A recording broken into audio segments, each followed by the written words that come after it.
Voilà, vous êtes en train de nous regarder sur Moto TV et de nous écouter sur la voie de l'UCG. Bienvenue à ce nouveau numéro du magazine Talk Hebdo, une coproduction des deux médias universitaires de Butembo, Moto TV pour l'UAC et la voie de l'UCG pour l'UCG.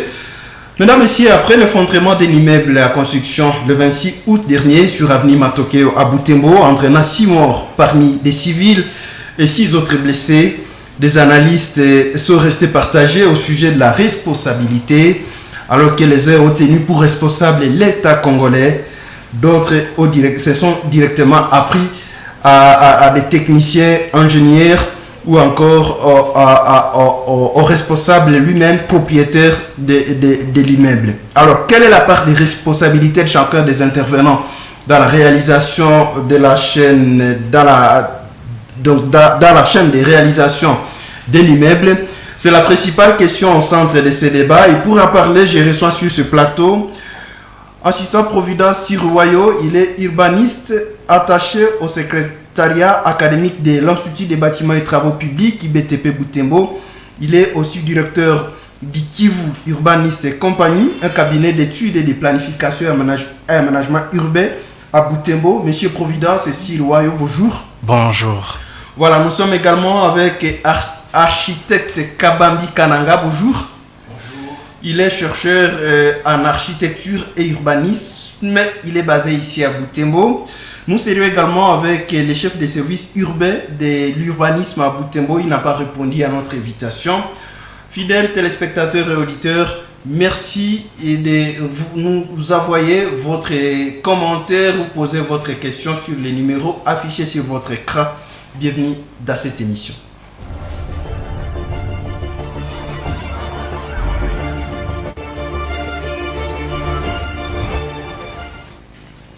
Voilà, l'effondrement d'un immeuble en construction le 26 août dernier sur avenue Matokeo à Butembo a entraîné 6 morts et 6 blessés. Du coup, l'ampleur du sinistre a suscité les débats sur la responsabilité de l'État, des ingénieurs, des constructeurs ou encore propriétaires des chantiers, voire des institutions d'enseignement supérieur, des bâtiments et travaux publics qui existent à Butembo et dans la région. D'abord, au départ, qui interviennent dans la chaîne de réalisation de l'immeuble. Assistant Siroyo, je rappelle que vous êtes attaché au service du secrétariat académique de l'IBTP Butembo. Vous êtes urbaniste. Évidemment. Alors, qui interviennent dans la réalisation de l'immeuble? Pour répondre à cette question, d'abord merci pour l'invitation et nous disons merci aussi pour la passation de cette émission. À ce qui concerne la chaîne des responsabilités, c'est là d'abord fait intervenir les intervenants, entre autres les parties prenantes.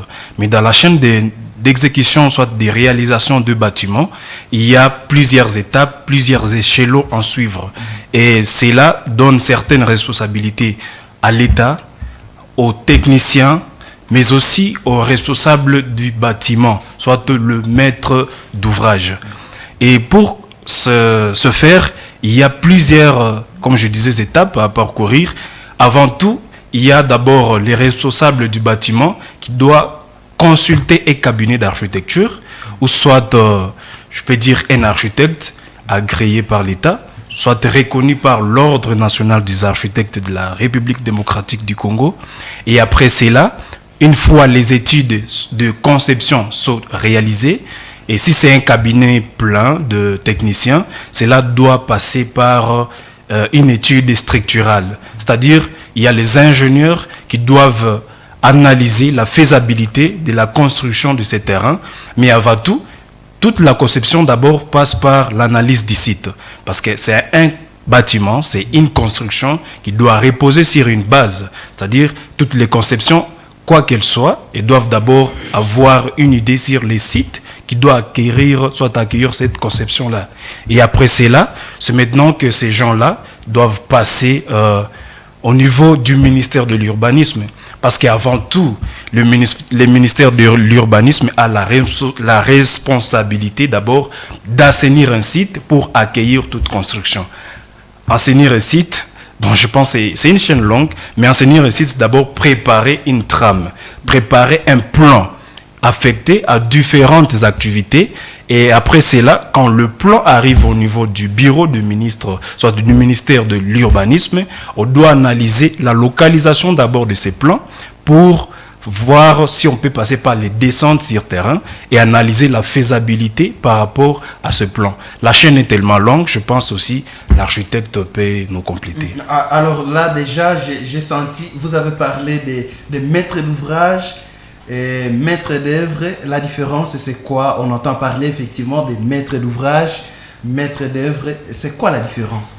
Bon, je peux expliquer par un terme vulgaire. Quand nous parlons de maîtres d'ouvrage, bon, chez nous, on les appelle les patrons, c'est-à-dire le propriétaire de la maison. Okay. La personne qui est venue vers un cabinet pour solliciter les études et la construction. Le maître d'ouvrage. Et maître d'œuvre? Maître d'œuvre, elle peut être, si c'est une entreprise, c'est un cabinet, soit un architecte ou même un ingénieur. Ces gens-là sont appelés maintenant le maître d'œuvre, les gens qui exécutent sur terrain les travaux de construction. Merci beaucoup, ingénieur Kabambi Kananga. Je rappelle que vous êtes architecte, voilà. Vous êtes chercheur en architecture. Alors là, déjà, il a évoqué certains concepts qui dépassent certains de nos téléspectateurs et même nos auditeurs. Alors, vous allez nous aider déjà à distinguer ingénieur, urbaniste et architecte. C'est quoi la différence? Il y a là 3 personnes qui sont citées: ingénieur, urbaniste et architecture. Alors que nous passions à l'assemblée des communs des mortels parce qu'on sait qu'on peut être ingénieur, ingénieur architecte, ingénieur urbaniste. Bien, merci pour la question et pour l'invitation. Je salue en passant tous les téléspectateurs qui sont en train de nous suivre présentement. Pour répondre à votre préoccupation, il convient de comprendre d'abord le concept de l'urbanisme, parce que c'est le socle qui donne naissance à toutes les prérogatives des intervenants dans la chaîne d'exécution des travaux de construction. Ici, il faut comprendre l'urbanisme. Si je peux reprendre la définition de Le Corbusier, qui est un grand architecte français, qui a marqué le temps en architecture et en urbanisme moderne, lui nous dit que l'urbanisme, c'est l'expression de la vie d'une société manifestée dans les œuvres du domaine bâti. Il est par conséquent le miroir d'une civilisation. Ça, c'est Le Corbusier qui nous situe ou qui contextualise comment faut-il comprendre l'urbanisme.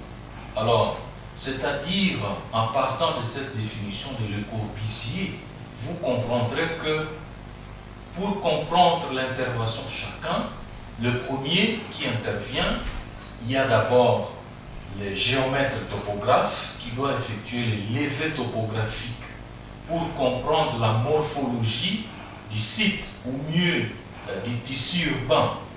Et à partant d'un levé topographique, intervient, quand je dis levé topographique, cela fait appel évidemment à l'ingénieur géomètre topographe. Ensuite intervient l'urbaniste qui essaie un peu d'harmoniser les données issues de la programmation de l'espace urbain, c'est-à-dire la planification pour la gestion de l'espace urbain. C'est à partir de lui que nous obtenons un plan urbanistique. Et il y en a plusieurs typologies, évidemment. Ici, s'il faut faire allusion au plan particulier d'aménagement, à partir d'un plan particulier d'aménagement, vous avez l'aménagement des quartiers, par exemple, dans une ville. Et l'ensemble vous donne un plan urbanistique, ou mieux le schéma urbanistique urbain. À partir de ça, nous savons comment construire, où construire, et évidemment quelle technique utiliser pour la construction, et puis quel type des équipements il faut à quel endroit. Et à partir d'un plan urbanistique, évidemment, on sait bien distinguer des espaces à édificandi, c'est-à-dire des espaces qu'on peut utiliser pour des projets de construction, tout en respectant évidemment la typologie des immeubles. Parce que là, il faut citer à titre exemplatif, il y a par exemple des maisons d'habitation qui doivent tenir compte aussi des standings sociaux, pour le bas standing, pour le moyen standing et le haut standing. Il y a aussi les différents équipements, des équipements commerciaux, des équipements scolaires, universitaires, des équipements sanitaires, et je pense. Alors, à part ça, à partir de son plan, nous avons aussi la détermination de la typologie de voirie. C'est-à-dire, c'est là que vous devez comprendre, par exemple, la voirie primaire, la voirie secondaire, des distributions, la voirie secondaire, des pénétrations, la voirie des dessertes. Donc, tout ça, ça rentre sur le plan. Évidemment, le plan urbanistique doit aussi déterminer des espaces non aedificants, c'est-à-dire des endroits qui sont exposés, par exemple, aux menaces des catastrophes naturelles qu'on devrait laisser et ne pas y construire. Alors, vous comprenez que après l'ingénieur topographe, je viens de citer l'ingénieur, disons, l'urbaniste qui nous présente un plan d'ensemble, un plan de masse. À partir de ce plan de masse, ce plan d'ensemble, évidemment, l'architecte intervient maintenant dans le plan de développement. C'est lui ici qu'on appelle maintenant le maître de l'œuvre, le chef d'orchestre. C'est lui qui fait appel évidemment à d'autres intervenants qui rentrent dans ce qu'on appelle le conseil. Et c'est là que nous avons des ingénieurs qui peuvent intervenir, des ingénieurs civils dans les calculs d'éléments de structure. Et c'est là où on peut avoir des ingénieurs BTP qui peuvent contribuer dans le calcul des structures, mais aussi des suivis sur terrain, pour ne citer que cela. Il y a aussi toute la sous-traitance du corps d'ouvriers qui intervient à différentes étapes de réalisation des projets de construction. Alors, vous comprenez l'architecte, donc je viens de citer les géomètres, topographes, l'urbaniste, l'architecte, l'ingénieur civil, il y a aussi des ingénieurs BTP qui interviennent, et puis tous les corps professionnels des ouvriers en différentes échéances. Alors, tout cela travaille évidemment en musique avec le maître d'ouvrage.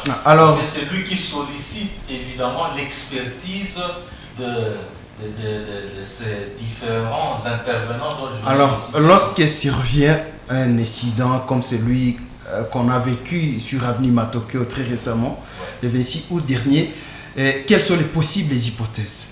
Bien, les hypothèses, il faut les circonscrire dans le contexte de chaque milieu.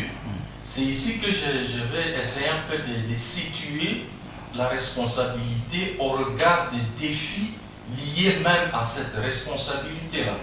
Vous savez, en ville de Butembo, il se pose un sérieux problème.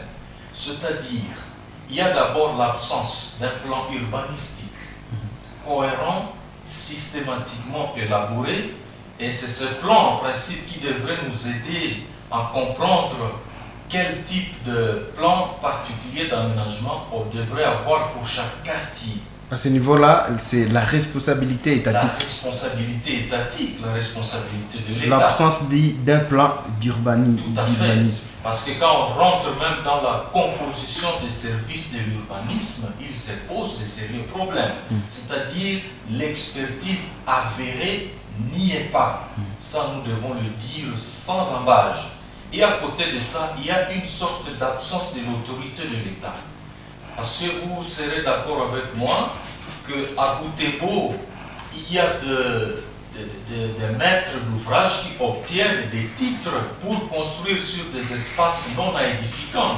Et là, je cite par exemple les services de cadastre et titres immobiliers qui peuvent octroyer des contrats, qui peuvent octroyer des certificats pour construire sur des espaces non aedificants. Et puis à côté de ça, il y a même la réglementation du secteur de construction où on sent que la pratique de la loi n'est pas en vigueur. Les services, par exemple de l'urbanisme, si vous y entrez, on accepte même des plans qui sont élaborés je vais utiliser ici les concepts des journalistes, de moutons noirs, entre guillemets, c'est-à-dire des personnes qui n'ont pas qualité, ne sont pas architectes attitrés pour produire des plans qui répondent aux règles d'art. Mais là, quand même, ils se contentent évidemment de comptabiliser des surfaces totales à bâtir et de fixer des montants qu'il faut payer, point barre. Et par conséquent, il y a des constructions qui se réalisent dans la ville qui ne répondent pas aux exigences techniques sacro-saintes. Il y a aussi, à côté de ça, dans notre milieu ici, nous n'avons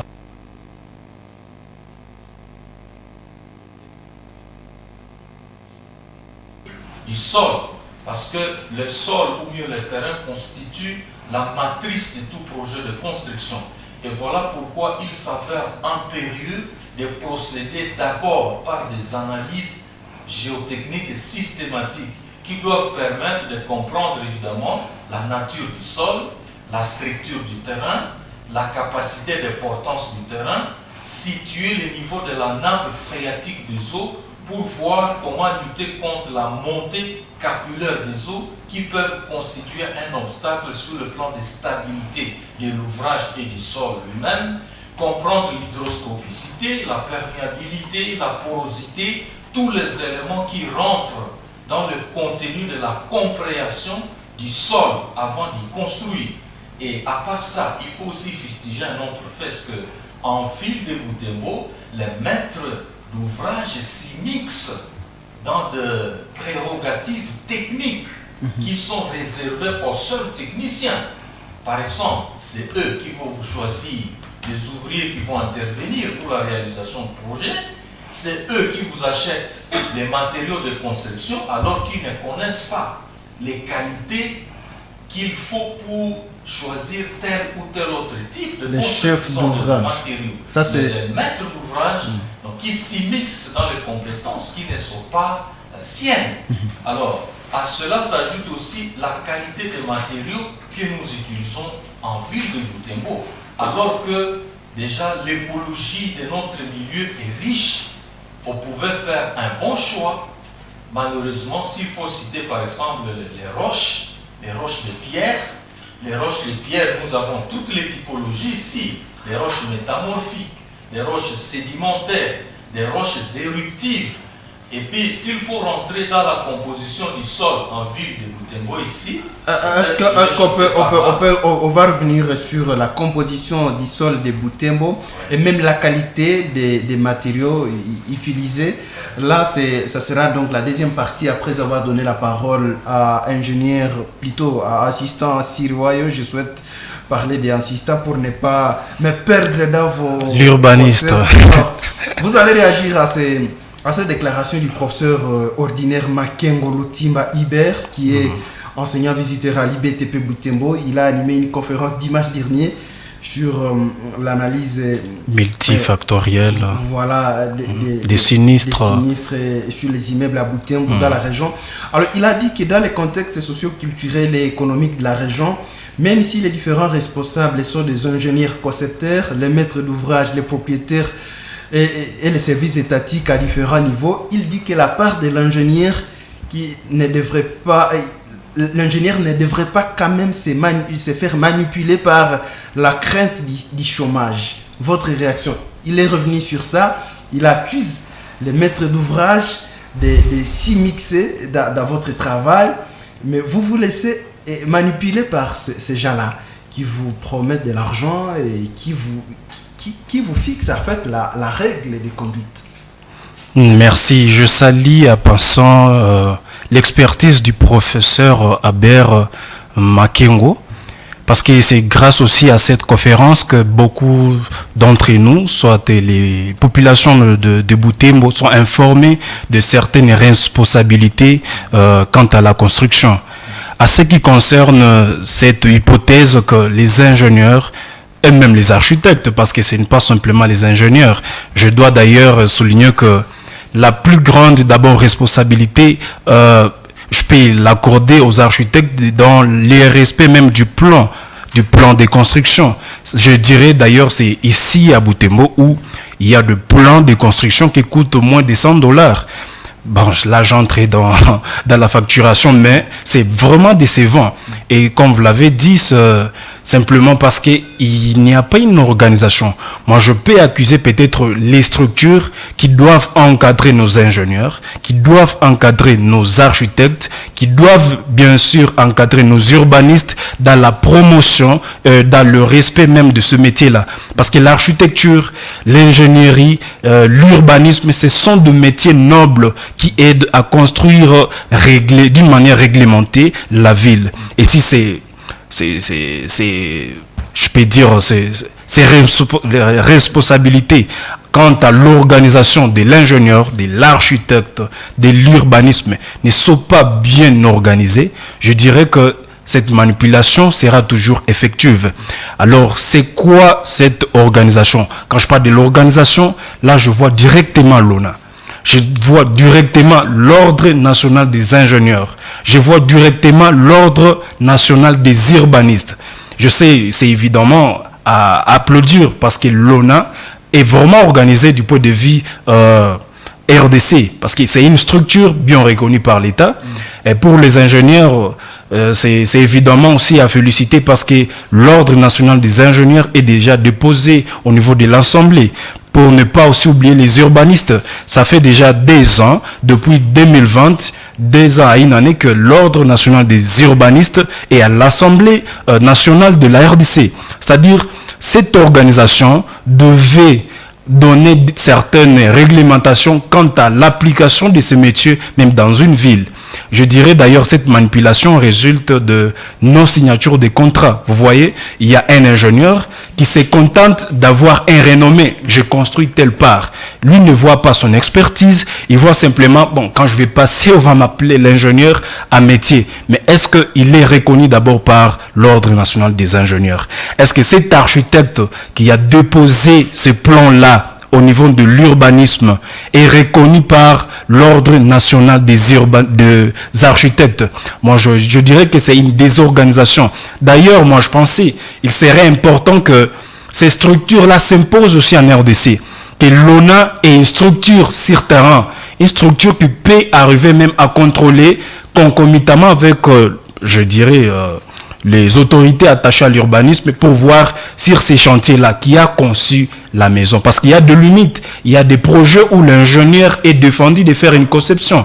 Alors, nous voyons de R+5, c'est un ingénieur qui a conçu cette maison. Est-ce que parmi ses responsabilités, il est habilité à concevoir une maison de R+5, +6? Je dirais c'est une désorganisation. Alors moi, je pense c'est parmi nos devoirs. Sur le terrain, qui se charge du contrôle pendant l'exécution des travaux? Est-ce qu'il n'y a pas un bureau de contrôle qui supervise ou qui supervise ou contrôle l'évolution des travaux au fur et à mesure que le chantier est en construction? Évidemment, ces bureaux-là existent, mais pour qu'un bureau soit ingéré dans une activité de construction, ces bureaux doivent être consultés, doivent être intéressés. Mais il y a une obligation. Par le maître d'ouvrage. Par le maître d'ouvrage, mais il y a aussi de bureaux, même au niveau de la RDC, qui doivent œuvrer dans cela. D'ailleurs, parmi les responsabilités du ministère de l'Urbanisme, il y a ces suivis-là. Parce que parmi ces responsabilités, qui est actuellement seulement résolu en termes de taxes de bâtisse, il y a aussi une obligation de suivi. Parce qu'il y a 3 grandes étapes que ce bureau doit faire pendant un projet de construction. Avant tout, il y a les avis urbanistiques. Quant aux avis urbanistiques, je pense que émis par les services des tutelles. Les services de l'urbanisme, comme l'architecte l'a dit, avant toute construction, comme les sols, c'est une base, c'est le piédestal même d'une construction, il y a les avis urbanistiques qui doivent être portés par le bureau de l'urbanisme pour attester que cette zone-là est constructible ou non édificante. Après cela, il y a l'autorisation de bâtir qui doit suivre, après plusieurs analyses bien sûr. Et pendant les constructions, les services de l'urbanisme est obligé de suivre à permanence l'évolution du projet. Et après cela, parce qu'à la fin, ils sont obligés de donner ce qu'on appelle les certificats de conformité. Le certificat de conformité, c'est un document qui atteste que les plans qui ont été déclarés au niveau du bureau de l'urbanisme ont été exécutés comme tels. Et tu ne peux pas livrer un certificat de conformité, ça pour autant avoir une vue réglementaire, soit régulière, sur l'évolution des constructions. Et après cela, il y a aussi une obligation, même pendant l'exploitation, ce bureau-là de l'urbanisme est obligé de voir comment se fait la maintenance de ces constructions. Parce que non simplement les sinistres attaquent les maisons en construction, il y a aussi, je peux dire même pendant les différents aléas, comme tremblement de terre, il y a des maisons qui peuvent subir des chocs. Et pendant, soit après cet événement, après cet aléa passé, il y a le bureau de l'urbanisme qui doit passer pour voir comment on doit encore maintenir les maisons qui ont subi ces tâches. Merci beaucoup, urbaniste Siruayo. Alors, Kabambi, Kananga, vous avez déclaré, vous avez décrié le fait que la ville n'a pas de plan d'urbanisation. Il y a absence de l'autorité de l'État. Alors, vous allez réagir à cette déclaration du chef urbain, du chef du service urbain de l'urbanisme. Il a dit ceci: l'aspect de réalisation, stabilité et de résistance de l'ouvrage n'incombe pas au service de l'urbanisme, mais plutôt à l'exécutant de l'ouvrage. C'est l'argument avancé par le chef du bureau de l'urbanisme à ville de Butembo au cours d'une interview qu'il a accordée à la presse la soirée de mardi 13 septembre 2022 à son office de travail. Il charge les techniciens chargés de l'exécution des travaux et les concernés par l'étude du sol. Réaction, Kabambi. Bon, à mon humble avis, je pense que la responsabilité est partagée. Au départ, il faut d'abord se poser la question objective. Qui a conçu le projet? C'est de là que ça doit partir. Parce qu'il faut savoir que la réalisation d'un ouvrage de construction, ou mieux sa mise en œuvre, doit répondre à un certain nombre d'étapes. Il y a d'abord la phase qui constitue les études et la conception. C'est dans les études qu'on doit effectuer toute l'expertise topographique, toute l'étude de la connaissance du sol par des analyses systématiques des carottes extraites du sol et qu'on doit analyser dans un laboratoire géotechnique de génie civil.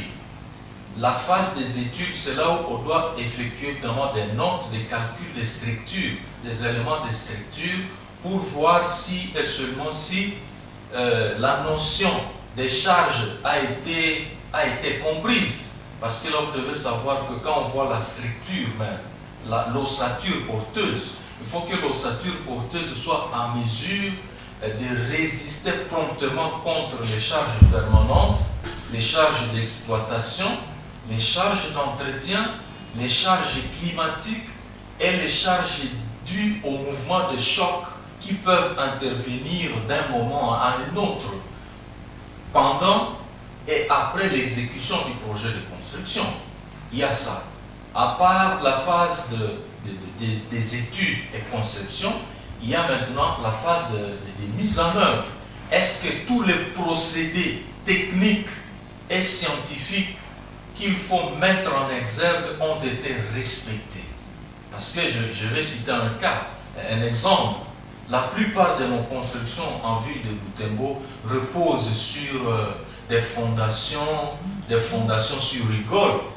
Alors que vous verrez des constructions R+4, R+5 reposant sur des fondations sur rigole. Ça, c'est ridicule. Les R+5 sont des niveaux. Mais tout à fait, des niveaux. Quand je dis R+4, c'est-à-dire un immeuble à 5 niveaux. RDC, donc rez-de-chaussée, plus 4 étages.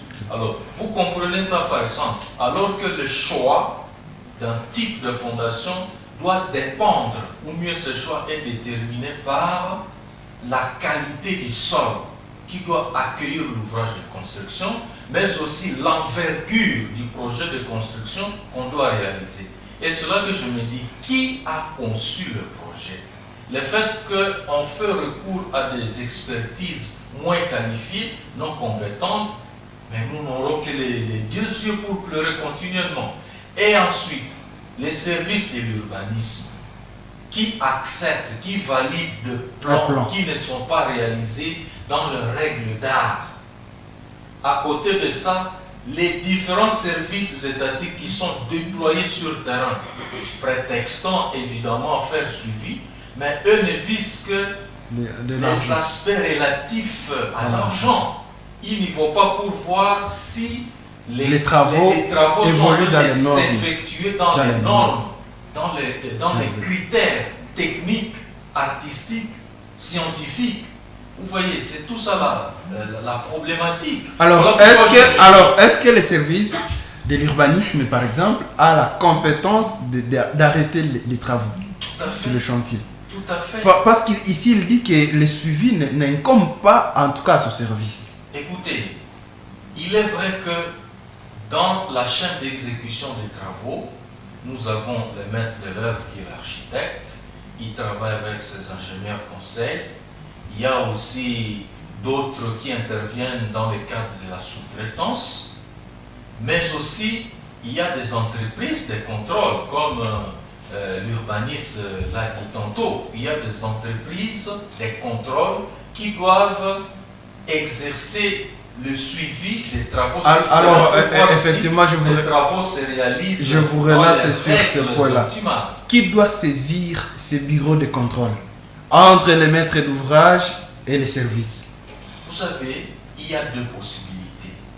La première possibilité, c'est l'État qui a d'abord ce service attitré pour surveiller l'exécution des travaux sur terrain.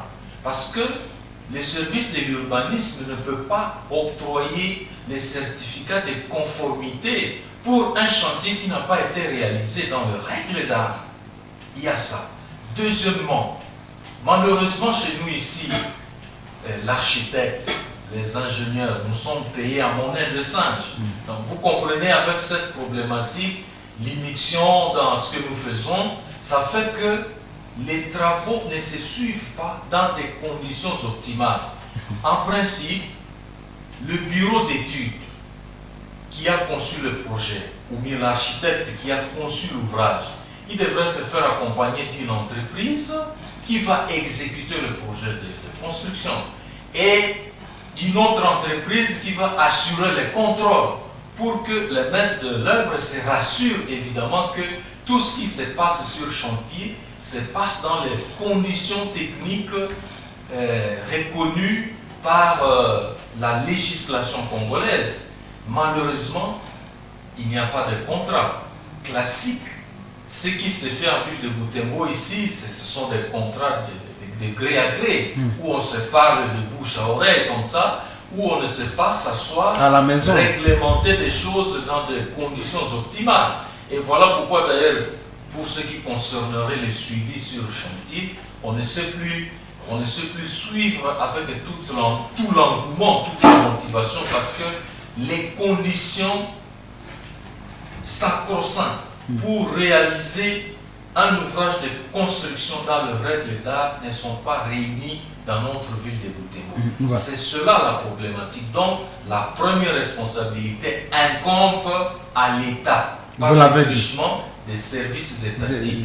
La deuxième responsabilité, moi je l'attribue au maître d'ouvrage, parce qu'ils utilisent les expertises techniques pas dans les conditions optimales exigées par la loi. Et en troisième lieu, certains architectes qui acceptent évidemment de poursuivre les travaux de construction avec leurs conseils, les ingénieurs, dans ces conditions-là infrahumaines.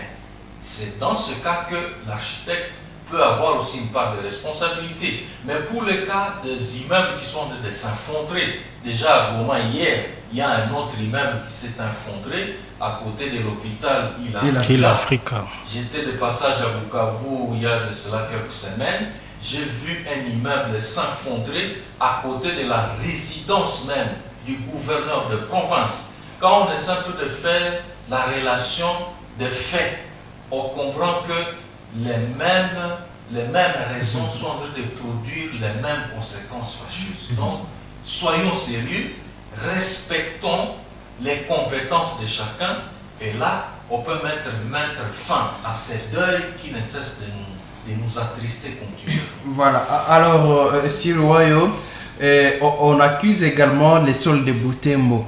Les sols de Butembo, quel risque représentent-ils? Moi, je pense que ces accusations, je dirais que ces accusations sont non fondées. Parce qu'avec l'expertise que nous savons actuellement, avec la scientificité, il y a même les gens qui construisent sous l'eau et au-dessus de l'eau. Alors, je pense que accuser les sols, c'est simplement dire qu'on n'a pas fait les études géotechniques du sol. Parce que c'est évidemment bien épinglé par l'architecte. Avant toute construction, on doit se rassurer que les sols que vous allez utiliser doivent répondre aux différentes charges qui lui seront imposées. Parce que avec les choix de fondation, comme développé, chez nous, on a l'impression que toutes les fondations sont uniformes pour toutes les maisons. Pourtant, c'est faux. Il y a les sols que nous pouvons trouver peut-être à Moutiri, n'est pas le même chez Kimemi, n'est pas le même dans d'autres communes. Moi, je pense pour accuser les sols, c'est simplement dire qu'on ne sait pas ce que l'on doit faire. Alors, on accuse également que sur le marché se trouvent des matériaux qui ne sont pas de qualité. Moi, je pense que les matériaux de construction qui ne sont pas de qualité. Là, on devrait se poser la question sur les choix de matériaux. Est-ce que ce sont les matériaux qui ne sont pas de qualité ou c'est nous qui choisissons ces matériaux qui ne sont pas de qualité? Parce qu'entre autres, nous avons certaines expériences.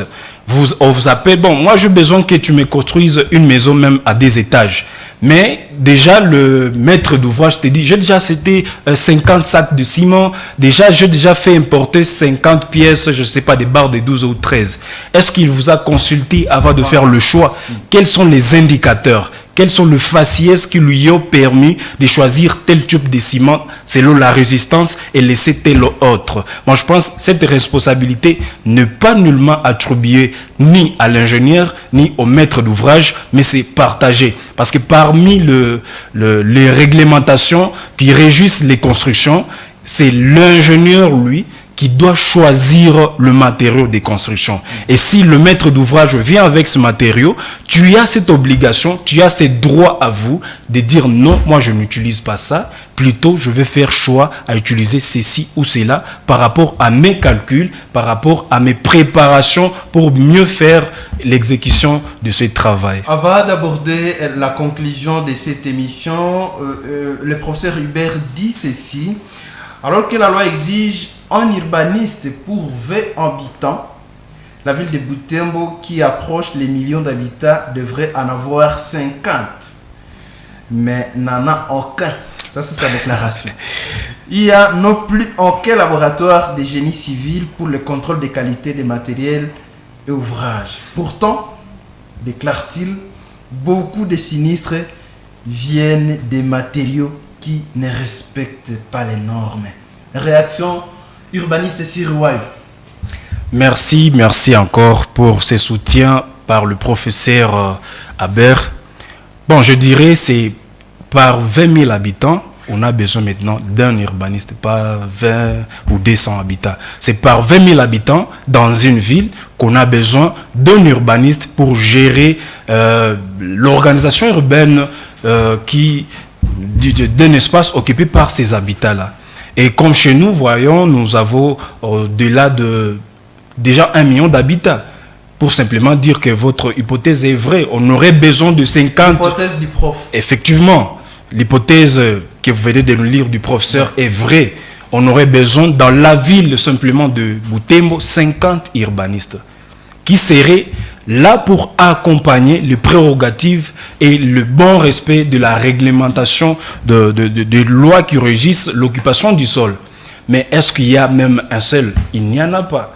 Et c'est parmi le point d'alarme qui doivent alarmer même notre ministre d'État, Pius Mwabilou, parce que c'est lui qui a ce bâton de commandement. C'est lui qui sait comment régir le ville en République démocratique du Congo. Je dirais que ce n'est pas un combat qui commence maintenant là. D'ailleurs, je salue à passant le prédécesseur, le précurseur, l'assistant, le CT Fisto Ilangi. C'est lui le chargé d'information et communication des urbanistes congolais. Il vit à Kinshasa. Kinshasa, il ne cesse de parler du jour au lendemain les différentes responsabilités de l'urbaniste dans la ville, soit de la ville de la RDC, mais jusqu'à maintenant, personne n'est motivé, personne ne l'écoute. Et même le projet de loi lié à l'ordre national des urbanistes et au niveau de l'Assemblée, mais personne n'est intéressé par cela.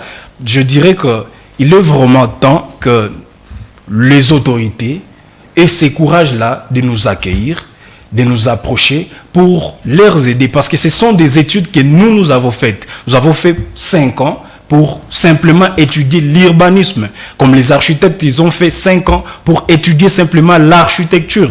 Comment voulez-vous qu'une personne qui n'en fait que l'école secondaire conçoive le bâtiment et le fasse exécuter pendant que quelqu'un spécialiste est là pour réaliser ses travaux?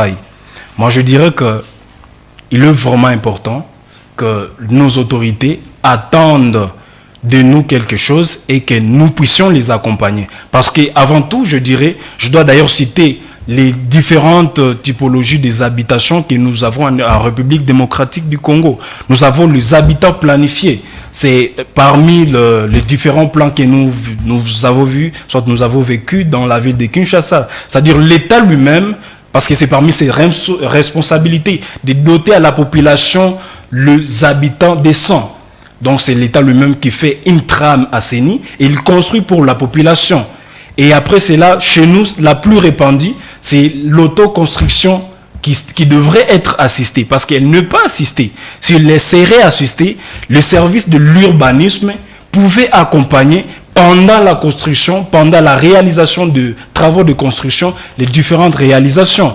Et enfin, nous avons maintenant les constructions des habitats pauvres. Voyez-vous que c'est maintenant pour la population dite marginalisée. Elle n'a pas de moyens, elle se contente de peu que là, elle se met à construire dans n'importe quelle condition. D'ailleurs, je pouvais aussi souligner le fait que nous avons vécu à Goma avant l'éruption. Nous voyons actuellement la répartition des habitants dans les extensions de Nyiragongo. Parce qu'il y a les études scientifiques qui se sont réalisées par l'ISAU, l'Institut supérieur d'architecture et d'urbanisme. Il y a un projet qu'on a conçu pour arriver à loger une population de la ville de Goma. Et parmi les options levées, ils ont jugé mieux déplacer la population qui s'étend vers le pied de Nyiragongo, vers Sac. Alors je pense que les prérogatives de l'État sont tellement énormes et sont pyramidales qu'elle doit se réveiller maintenant et prendre ses responsabilités pour sauver les villes congolaises. Merci beaucoup, Siroyo. On va prendre votre conclusion, Kabambi Kananga. Qu'est-ce qui manque à la ville de Butembo avec la ville qui est à plein boom immobilier? Qu'est-ce qui manque à elle? Bien. Avant de conclure, très rapidement, je voudrais revenir sur la typologie des sols que nous avons en ville de Butembo. Il faut savoir qu'en ville de Butembo, nous avons 3 types majeurs de sols. Il y a ce qu'on appelle les sols qui se retrouvent dans la catégorie des sols autochtones ou résiduels. Et c'est là que nous avons les sols qu'on appelle les kaolisols, formés de la kaolite, une argile caractéristique des sols tropicaux et des couleurs rouges comme nous pouvons le constater. Et cela suite à la présence de l'oxyde de fer, en l'occurrence les métatines. Donc, à part ça, nous avons aussi les sols qu'on appelle des sols alloctones. Bon, ce sont des sols importés suite au mouvement dû aux forces climatiques et des écoulements, ou mieux des éboulements des sols, donc des risques liés aux érosions et éboulements de sols. Enfin, nous avons maintenant les sols sablonneux. Ce sont là, en fait, les grands types de sols que nous avons ici. Et ça revient évidemment à la typologie climatique même que nous partageons. Parce qu'en ville de Butembo, nous avons un climat équatorial de montagne qu'on appelle climat colombien. Et ce climat a un diagramme pluviométrique avec 2 pics aux équinoxes, mars, avril et septembre, octobre, suivant le double passage de la convergence intertropicale, évidemment. Et ce passage s'accompagne de fortes précipitations.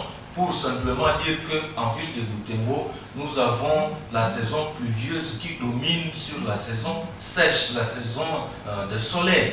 Alors, en conclusion, sans oublier la qualité des matériaux, parce qu'il faut quand même fustiger ça aussi. Là, je cite les liants hydrauliques que nous utilisons, qui est de faible teneur. Les ciments, nous importés de l'Ouganda et du Kenya, c'est de faible teneur. Et puis, ce qui est grave, ces ciments, aussitôt arrivés en ville de Butembo, le commerçant diminue de quelques kilos chaque poche ou mieux chaque sac pour obtenir plus. Ah bon? Et tout à fait. Comment est-ce que ça se fait? C'est un phénomène que nous connaissons ici. Un poche de ciment doit avoir 50 kg. Mais quand vous mesurez concrètement, il y a 47 ou 48. Tout simplement parce qu'on vous a diminué de 2 ou de 3 kg pour obtenir d'autres sacs. Ça, c'est un phénomène que nous connaissons en ville de Butembo. Il y a aussi un autre problème lié aux armatures que nous incorporons dans le béton armé, qui sont de faible teneur aussi. Parce que justement, comme vous pouvez le voir sur les reportages réalisés par Moto TV, effectivement, on voit que tout ce qui inclut dans le béton ne sont pas efficaces. Les gens avaient la possibilité de les manipuler à l'aide de leurs mains. Tout à fait. Donc, de faible teneur, c'est-à-dire le module de Young que devrait avoir cette pièce d'armature, la valeur n'est pas atteinte, la contrainte admissible n'est pas atteinte dans ces valeurs optimales.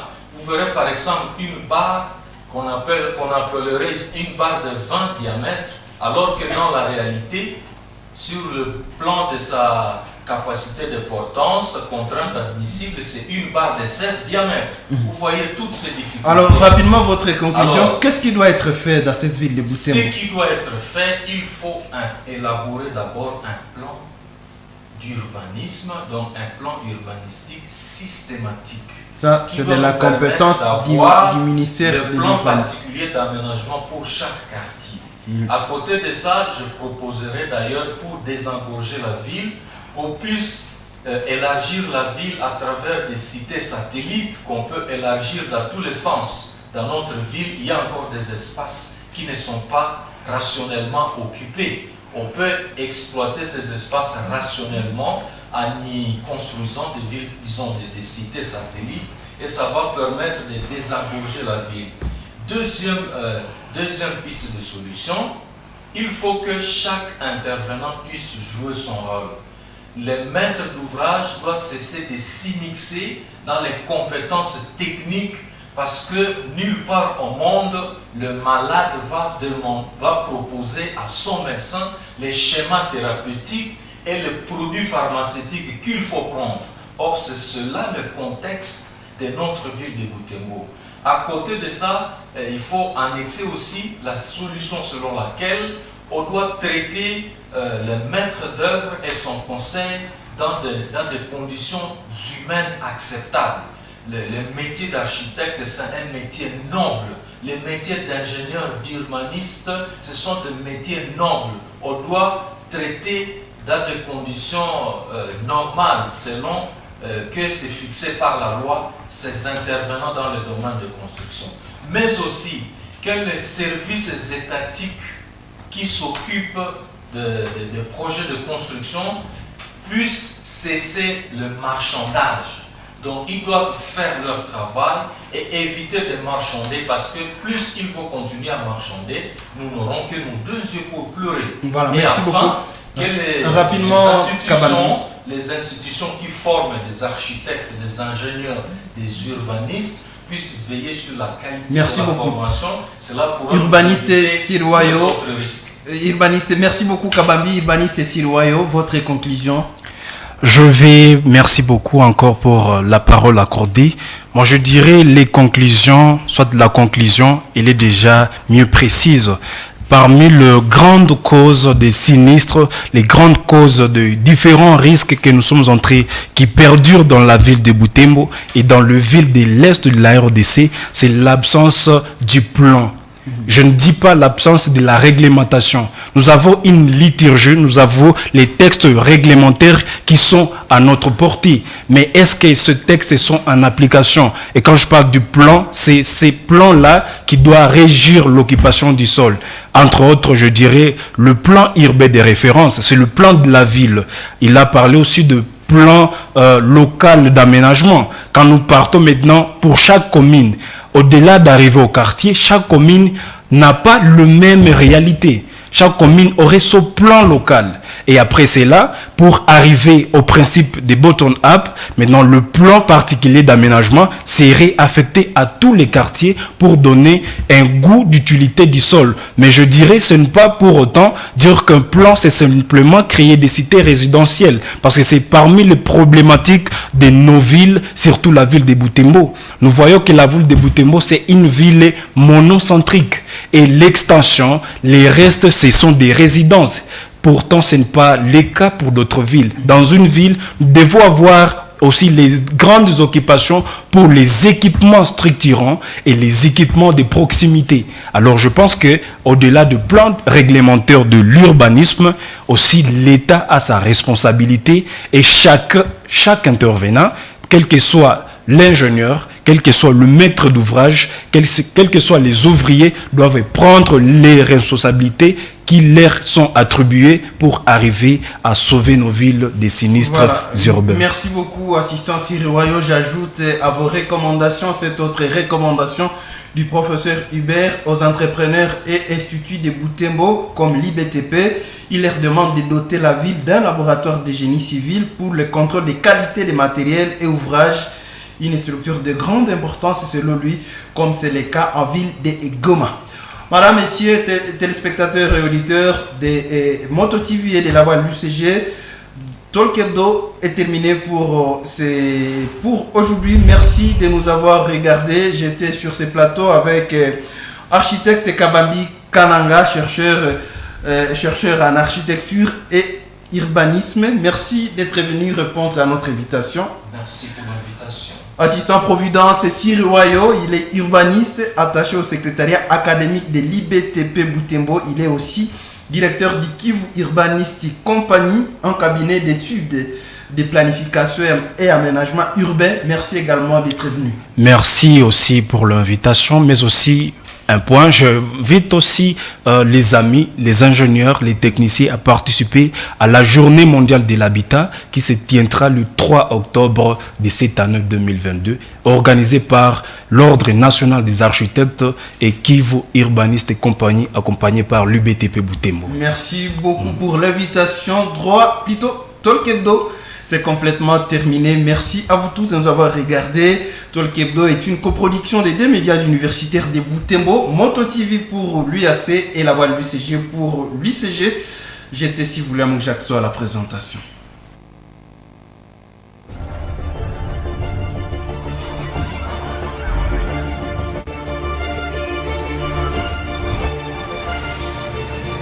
Suivez Moto TV, le tam-tam de la communauté.